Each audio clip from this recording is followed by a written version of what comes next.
remember that day like it was yesterday. Everything was so hectic. Sethe, my daughter-in-law, had her deceased daughter dangling from her hand, while her other two boys were laying on the ground practically lifeless. I played my part in retrieving Sethe's two boys from the scene and getting them cleaned up. After that, I came back to get Denver, but Sethe just wouldn't let go.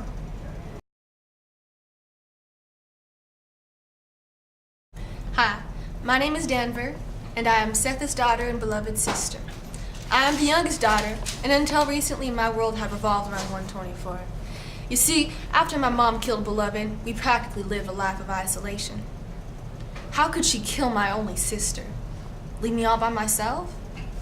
Howard and Bugley used to tell me witch stories revolving around what she did. I mean, they ran away out of fear of her. Anyway, she brought me with her to jail, and then to 124 where I stayed for 12 years, not daring to step outside. After my brothers ran away, the only company I had was Beloved's ghost, until she came back. At first, I was overjoyed by her presence and protected her at all costs, but then she changed. She became demanding and sucked the life out of my mom, so I took action. I reached out to the community for a job, and I was able to provide for my mom. Soon after, Beloved disappeared, just like that. Well, I'm Paul D. I've known dear Sethe for a number of years now, although I really didn't get a chance to know her until I came to this here 124. See, back at Sweet Home is where I first came to know Sethe. She was married to my buddy Hal then, but that didn't mean the rest of us Sweet Home men didn't think about her. Anyhow, I'm at 124 now. Me and Sethe's relationship have been through some tough times. As a matter of fact, I remember like yesterday when Stampede showed me the article. I still couldn't believe that my Sethe killed her own daughter. That caused me to move out for a while. It was weird knowing that the woman I loved had the guts to kill her own child. And knowing that she wrongly justified her action was even worse. My name is Joshua, but y'all can call me Stampede. I changed my name after a cruel incident involving my wife. Anyways, I'm an agent of the Underground Railroad. I remember first seeing Sethe.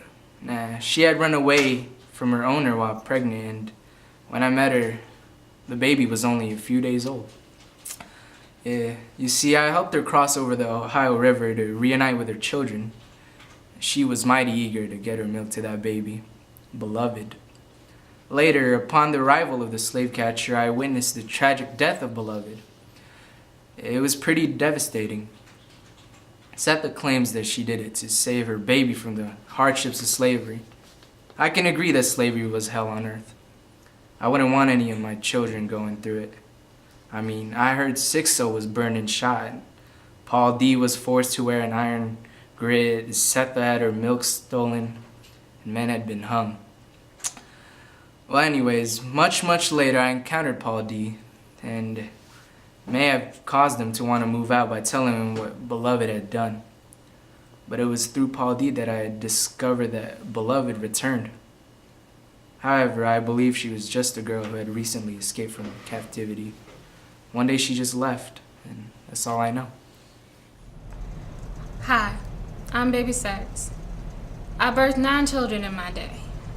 All of them but one was sold away from me. Hallie, Sethe's husband, was my son. Although I got to keep one of my children, I still tend to ponder about the rest. What they look like, how they talk. With this in mind, I choose to live a positive lifestyle after Hallie bought my freedom. I taught sermons and preached self-love among the rest of my peers. I know having children born into slavery is extremely difficult. This is why I can't understand why Sethe snapped under the pressure. I mean, the same thing happened to me. All my children left and life became very black and white. Being overwhelmed with sickness, I began to ask for color. Color was the only thing that kept me alive, being treated so bad over the years. What can I say? Would you want your children suffering like I did? No way. I love my children too much for that. The men.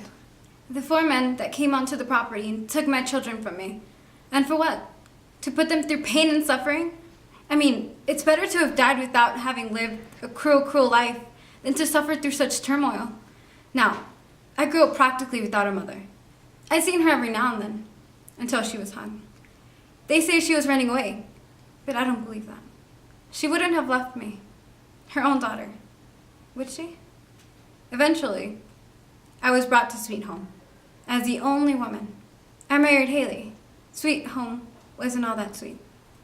School teacher's nephew raped me and stole my milk. I witnessed too much beatings and death in my life. I couldn't imagine any of my children experiencing it, no matter what. I do not regret for a second killing my child. I saved her. I saved her. I don't care what anyone else says. I saved her. When I was of the age of a toddler, my life was taken from me. You would think that with the hardships of slavery, my life would have been ended by some slave master. But instead, my life was taken by my own mother. She claimed she took my life so that I wouldn't have to experience the same life that she experienced, yet I never got to make that decision for myself. All I remember is my throat being slashed, and that was the end of it. I'm angry. Angry at my mother because I was the only one out of all her children who was killed.